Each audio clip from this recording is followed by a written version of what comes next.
പ്രകാശമേ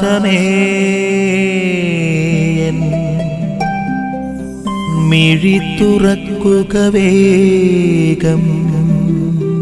ഈശോ മിശിഹായിലേറെ പ്രിയപ്പെട്ടവരെ, ഈ ലോകത്തിൽ നിന്ന് പിതാവിന്റെ സന്നിധിയിലേക്ക് യാത്രയാകുന്ന ഈശോ മിശിഹ, ഹൃദയം ദുഃഖപൂരിതമാകുന്ന ഈശോ മിശിഹ തന്റെ പ്രിയപ്പെട്ട ശിഷ്യഗണത്തെ വിട്ട് ഉപേക്ഷിച്ച് പിതാവിന്റെ സന്നിധിയിലേക്ക് പോകേണ്ട ഈശോ മിശിഹ പറയണം, ഞാൻ നിങ്ങളിൽ നിന്ന് അല്പസമയം കഴിയുമ്പോൾ അകന്നു പോകുമെങ്കിലും സത്യാത്മാവന്റെ പരിശുദ്ധാത്മാവ് നിങ്ങളെല്ലാ കാര്യങ്ങളും പഠിപ്പിക്കും, നിങ്ങളെ സത്യത്തിന്റെ പൂർണ്ണതയിലേക്ക് നയിക്കും. അതായത് ഈശോ മിശിഹായുടെ പ്രവർത്തന കാലഘട്ടത്തിന് ശേഷം പരിശുദ്ധാത്മാവിൻ്റെ ഒരു പ്രവർത്തനം സഭയിൽ നടത്തപ്പെടുമെന്നും കർത്താവിനെ വിശ്വസിക്കുന്നവരും കർത്താവിൻ്റെ സ്നേഹിതരും ശിഷ്യന്മാരും ഒക്കെ പരിശുദ്ധാത്മാവിൻ്റെ പൂർണ്ണതയിൽ നയിക്കപ്പെടുമെന്നുമുള്ള ഒരു ഓർമ്മപ്പെടുത്തൽ ഈ വചനം നൽകിയാണ്.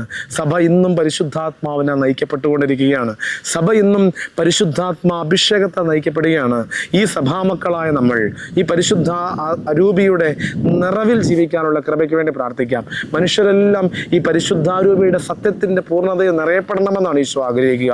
ഈശോ മിശിഹ ആഗ്രഹിക്കുന്നത് പോലെ എപ്പോഴും പരിശുദ്ധാത്മാഭിഷേകത്തിൽ നിറയുവാൻ, പാപത്തിൻ്റെ പൂർണ്ണതയിലല്ല പരിശുദ്ധാത്മാവിൻ്റെ അഭിഷേകത്തിൻ്റെ പൂർണ്ണതയിൽ നിറയുവാൻ വേണ്ടിയുള്ള കൃപയ്ക്ക് വേണ്ടി നമുക്കും പ്രാർത്ഥിക്കാം. ആമേൻ. നിൻ വഴിയേ നടക്ക